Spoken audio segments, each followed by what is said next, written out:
Welcome back to your computer application class, class 7. In this part of the video, we will switch over to the new topic, that is database and DBMS and introduction.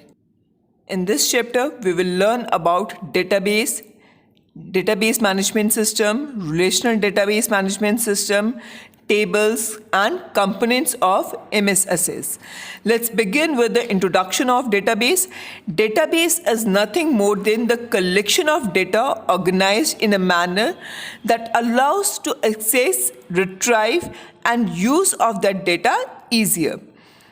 Or in a simple words, if we want to say that, then we can say that tables are mostly used to save the data in the form of rows and columns.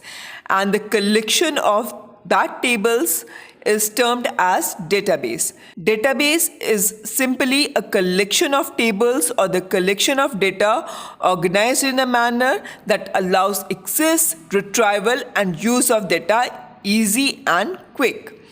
We mostly use a software to create a database which is termed as database management system.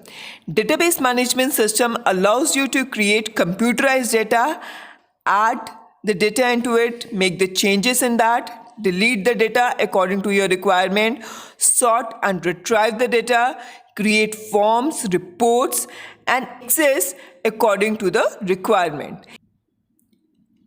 Anytime you are creating a method of sorting or organizer data, directly or indirectly you are working with the database. Here some terms are changed. In the database we use a term record and field. Records are simply a row of a table which contains information about a given person, product or event. Similarly, field termed as a column which contains a specific piece of information or a value. Next topic which we have, that is relational database management system. At present, as many database management system which we are using to create database, they almost all are relational database management system because it allows us to establish a relationship between the tables which are somewhere related to each other. A relational database stores data in multiple tables that consist of rows and columns. In relational database, we can able to create link between tables. In RDBMS, you can set relationship between tables anytime. For example, if we are creating a database for the restaurant, in that case, we can create one table to store customer contact information and in the another table we can store the information about what order they had placed. Each customer in the customer table has a unique ID and each order in the order table reference a specific customer ID. Next is tables in database. So as we had discussed that the tables are mostly used to store the data in the form of rows and columns, but in a database it provides us a structure that defines fields and their properties and also specifies how data should be entered or what type of data should be entered in a table.